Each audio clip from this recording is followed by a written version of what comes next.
வணக்கம். இன்றைய வகுப்புல குப்தர்களோட நிர்வாகம் பார்க்க போறோம். லாஸ்ட் கிளாஸ்ல குப்தர்களோட இலக்கிய சான்றுகள் மற்றும் குப்த மன்னர்களை பத்தி பார்த்தோம். ரீசன்ட் டேஸ்ல டிஎன்பிஎஸ்சில நிர்வாகம் சம்பந்தப்பட்ட கொஸ்டின் தான் கேக்குறாங்க. சோ அதுக்கு இம்பார்ட்டன்ஸ் கொடுத்து படிங்க. ஓகே, இப்ப குப்தர்களின் நிர்வாகம் எப்படி இருந்தது அப்படின்னா டீசென்ட்ரலைஸ்டா இருந்தது. டீசென்ட்ரலைஸ்டு அட்மினிஸ்ட்ரேஷன் அப்படின்னா மையப்படுத்தப்பட்ட நிர்வாகமா இல்லாம அதிகாரத்தை பிரிச்சு கொடுத்து இதை நீங்க நிர்வாகம் செய்யுங்க அப்படின்னு சொல்றது. குப்தா பீரியட்ல பேரரசை எப்படி பிரிச்சு நிர்வாகம் பண்ணாங்க அப்படின்னா பிராந்தியங்களா பிரிச்சிருக்காங்க. அதாவது மாநிலமா பிரிச்சு அதுக்கு பேரு தேசம் அப்படி இல்லைன்னா புத்தி அப்படின்னு பேர் வச்சிருக்காங்க. இத நிர்வாகிக்க யார அப்பாயிண்ட் பண்ணிருக்காங்க அப்படின்னா உபரிகாகள் அப்படின்றவங்கள அப்பாயிண்ட் பண்ணி நிர்வாகம் பண்ணுங்கப்பா அப்படின்னு கொடுத்திருக்காங்க. இவங்களை அப்பாயிண்ட் பண்ணது யாரு அப்படின்னு பார்த்தோம்னா அந்த மன்னன் தான் அப்பாயிண்ட் பண்ணிருப்பாரு. இந்த மாநிலங்களை மாவட்டங்களா பிரிச்சிருப்பாங்க. அந்த மாவட்டங்களுக்கு பேரு தான் விஷயா அப்படின்னு சொல்லிருப்பாங்க குப்தா பீரியட்ல. இந்த விஷயாவை நிர்வகிச்சது விஷயபதிஸ். இந்த விஷயபதிஸ அப்பாயிண்ட் பண்ணது உபரிகாஸ். இந்த விஷயாச கிராமங்களா பிரிச்சு அத கிராமிகா கிராமத்தேக்ஷான்ற அதிகாரிகள் நிர்வகிச்சிருப்பாங்க. இவர்களை யார் அப்பாயிண்ட் பண்ணிருப்பாங்க அப்படின்னா அந்தந்த கிராம மக்களை தேர்ந்தெடுத்திருப்பாங்க. குப்தர்களின் நிர்வாகத்துல அமத்தியாஸ் அப்படின்ற அதிகாரிகள் இருந்தாங்க. அந்த அமத்தியாஸ்லயும் ஹை ஹெட்டா யார் இருந்தது அப்படின்னு பார்த்தோம்னா குமாரமாத்தியாஸ். இவருக்கும் கிங்குக்குமே டைரக்ட் கனெக்ஷன் இருந்திருக்கும். அப்பதான நிர்வாகத்துல ஏதாவது குளறுபடிகள் இருந்துச்சுன்னா அதை மாத்துறதுக்கு ஈஸியா இருக்கும். மகா சந்தி விக்ரஹா அப்படின்றவரு அமைதி மற்றும் போருக்கான அமைச்சரா இருந்திருப்பாரு. மகா தண்டநாயகா நீதித்துறை மற்றும் ராணுவத்துல பொறுப்பு வச்சிருப்பாரு. இந்த குமாரமாத்தியா, மகா சந்தி விக்ரஹா, மகா தண்டநாயகா இந்த 3 பட்டங்களும் ஹரிசேனர் அவர்களுக்கு, அதாவது சமுத்திரகுப்தரோட அவை புலவருக்கு இருந்ததா நமக்கு தெரிய வருது. பாலாதி கிருதியா அப்படின்றவரு காலாட்படை தலைவர். குதிரைப்படை தலைவர் மகா பாலாதி கிருதியா மற்றும் மகா அஸ்வபதி 2 பேரும் குதிரைப்படை தலைவரா கருதப்பட்டார்கள். மகா பிலுபதி யானைப்படை தளபதி. மகா அஸ்வம் வந்தாலே அது என்ன குதிரையை மீன் பண்ணும். மகா அஸ்வபதி அப்படின்னா குதிரைப்படை தளபதி. மகா பிலுபதின்றது யானைப்படை தளபதி. குப்தர்கள் நிர்வாகம் பண்ண மந்திரி குழு வச்சிருந்தாங்க. அலகாபாத் கல்வெட்டுல சபா என்ற குழு இருந்ததற்கான ஆதாரம் நமக்கு கிடைச்சிருக்கு. தாமோதர்பூர் செப்பேடுல மகாதாரா அப்படின்ற கிராம தலைவர் இருந்தாரு.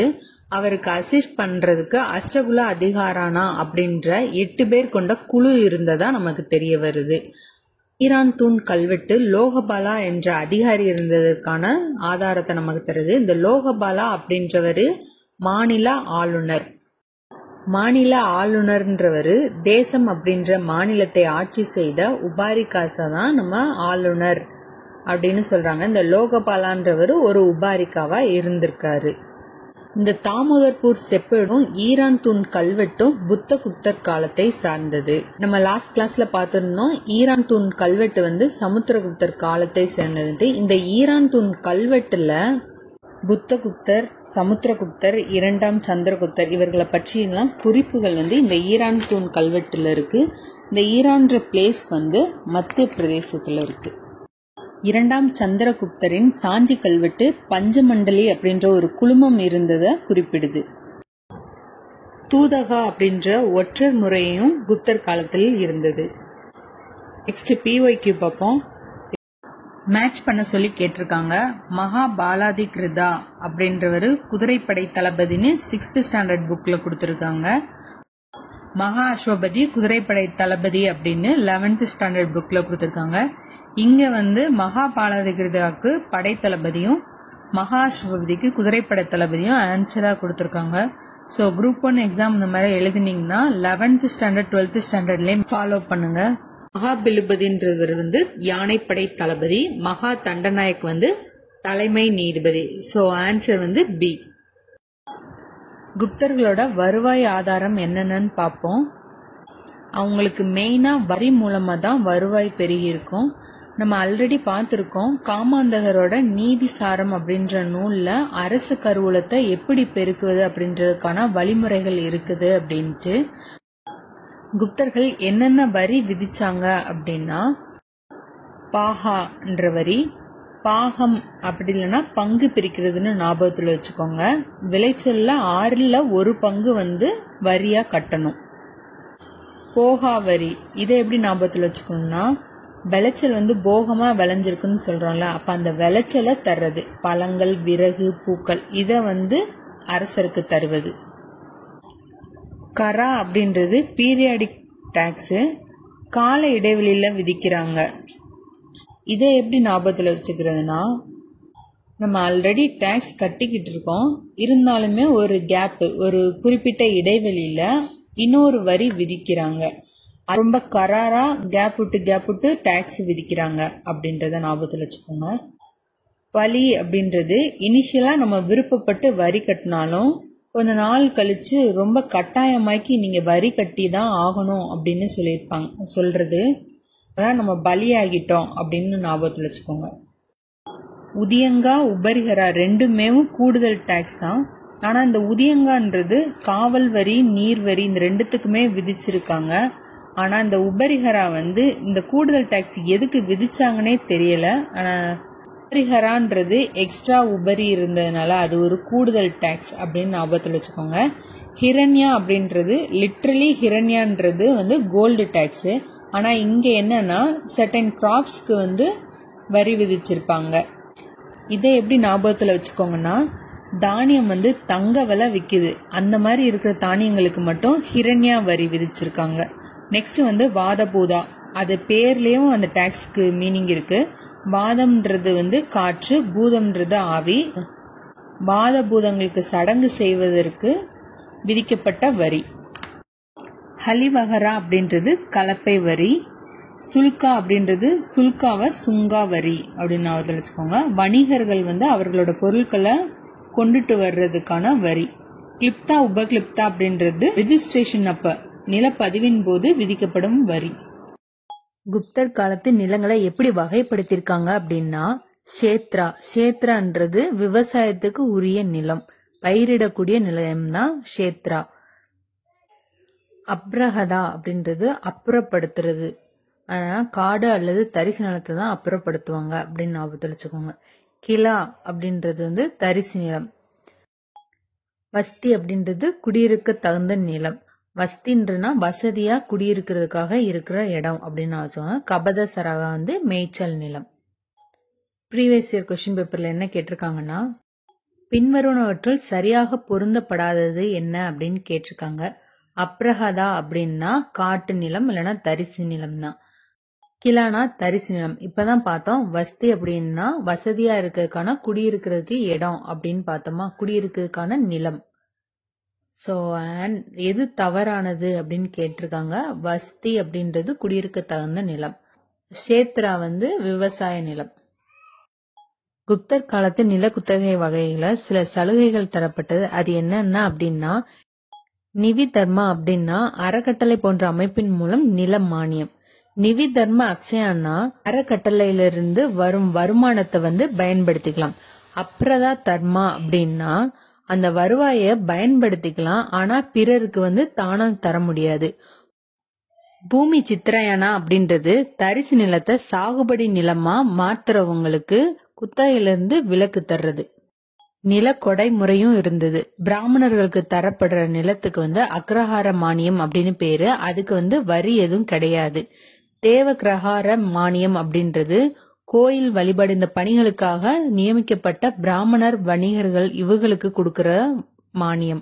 சமய சார்பற்ற மானியம் அப்படின்றது நிலப்பிரபுக்களுக்கு தரப்பட்ட மானியம். குப்தர்களின் வேளாண்மையை பத்தி பஹார்பூர் செப்பேடு சொல்லுது. அதுல அரசர் தான் நிலத்தின் உரிமையாளர் அப்படின்னு இருக்கும். உஸ்தபாலா அப்படின்ற ஒரு அதிகாரி இருந்ததாவும் சொல்லியிருக்குது. நில பரிமாற்ற ஆவணத்தை பாதுகாக்கிறவரா உஸ்தபாலான்ற அதிகாரி இருந்திருக்கிறாரு. இவர்கள் காலத்துல விவசாயிகள் கொத்தடிமைகளாக நடத்தப்பட்டாங்க. குத்தகை முறையும் இருந்தது. ஃபோர்ஸ்டு லேபர் சிஸ்டம் இருந்துச்சு. குப்தர் கால நீர்ப்பாசன பத்தி நாரத ஸ்மிருதி என்ற நூல்ல இருக்கு. அதுல பந்தியா, கரா அப்படின்ற 2 அணைக்கரைகள் இருந்ததா சொல்லப்படுது. ஜல நிர்கமா அப்படின்ற வடிகால் இருந்ததா அமரசிம்மர் வந்து சொல்லியிருப்பாரு. குப்த காலத்து மக்களின் வாணிகம் எப்படி இருந்துச்சு அப்படின்னா, ஸ்ரேஷ்டி அப்படின்னு சொல்லப்படுற ஒரே இடத்துல தங்கியிருந்து வாணிகம் செய்யறவங்களும், சாத்தவாகா அப்படின்னு சொல்லப்படுறவங்க ஊர் ஊரா சென்று வாணிகம் செஞ்சாங்க. இந்த வணிக குழுக்கள் இருந்ததை நாரத ஸ்மிருதி சொல்லியிருக்கும்.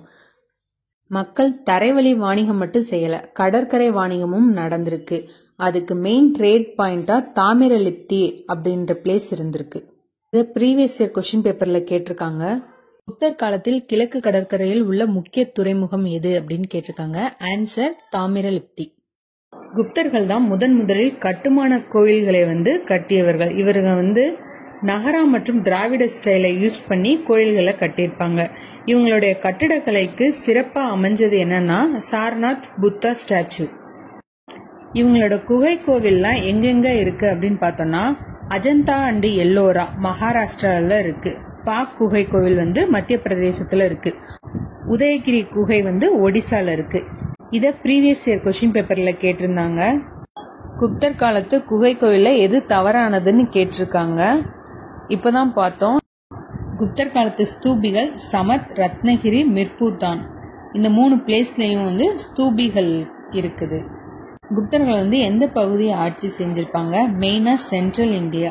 அவங்களுக்கு அங்க வந்து அயன் ஓர், அதுக்கப்புறம் நிறைய உலோகங்கள் வந்து கிடைச்சிருக்கும்.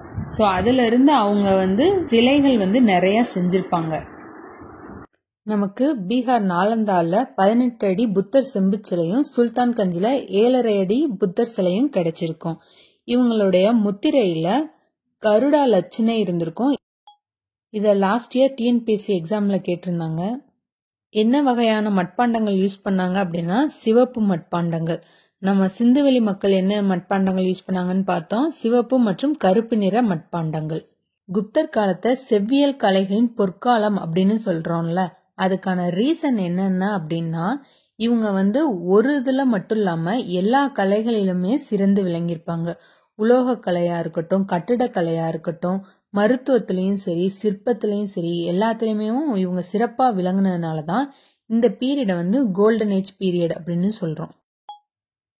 குப்த மக்கள் வந்து பாலி மொழியே பேசினாலும் குப்தர்கள் அலுவலக மொழியா சமஸ்கிருதம் தான் இருந்துச்சு. இந்த பீரியட்ல நிறைய சமஸ்கிருத நூல் வந்து உருவானது. இந்த பீரியட்ல தான் ராமாயணம் மகாபாரதமும் நூல் வடிவில் வந்திருக்கும். பாணினின்றவர் அஷ்டதாயி அப்படின்ற சமஸ்கிருத நூலை எழுதியிருப்பாரு. பதஞ்சலி மகாபாஷ்யம் அப்படின்ற நூலை எழுதியிருப்பாரு. 2ஆம் சந்திரகுப்தர் அவையில் இருந்த அமரசிம்மர் வந்து அமரகோசம்ன்ற நூலை எழுதியிருப்பாரு. குப்தாஸ் பீரியட்ல வானியலை பற்றின விவரங்களையும் தெரிஞ்சிருந்த அறிஞர்கள் பலர் இருந்தன. ஆரியபட்டா, பிரம்மகுப்தா, இவங்கெல்லாம் வந்து குப்தர் காலத்துல தான் இருந்தாங்க. ஆரியப்பட்டா சூரிய கிரகணம், சந்திர கிரகணம் இதோட நிகழ்வுகள்லாம் சூரிய சித்தாந்தம் நூல்ல விளக்கியிருப்பாரு. ஆரியப்பட்டியம் அப்படின்ற நூல்ல மேக்ஸ பத்தி சொல்லியிருந்திருப்பாரு. வராகமிகிரர் வந்து பிருகத் சம்ஹிதா அப்படின்ற நூலை எழுதியிருப்பாரு. அதுல அவரு பாட்னி, ஹிஸ்டரி அப்படின்ற எல்லாத்தையும் சேர்த்து ஒரே நூலா கொடுத்திருந்திருப்பாரு. வானில மட்டும் இல்ல, மருத்துவத்திலையும் சிறந்த அறிஞர்கள் இருந்தார்கள் குப்தர் காலத்துல. யார் யார் இருந்திருப்பாங்க அப்படின்னா தன்வந்திரி ஆல்ரெடி நம்ம பார்த்தோமா, சரகர், சுஷ்ருதர் 2 பேருமே இருந்திருப்பாங்க. சுஷ்ருதர் வந்து ஃபர்ஸ்ட் சர்ஜரி பண்ண செய்முறையை வந்து விளக்கியவர் வந்து சுஷ்ருதர். சரகர் வந்து ஒரு மருத்துவ அறிவியல் அறிஞர். மனிதர்களுக்கு மட்டும் இல்ல, விலங்குகளுக்கும் மருத்துவ நூலை வந்து பாலகாப்பியான்றவர் எழுதியிருப்பாரு. அந்த நூலுக்கு பேர் வந்து ஹஸ்தாயுர்வேதா. இதோட குப்தாஸோட நிர்வாகம் பார்த்துட்டோம், அவங்களுடைய கலைகளையும் பார்த்துட்டோம். நெக்ஸ்ட் கிளாஸ்ல டெல்லி சுல்தான் பார்ப்போம்.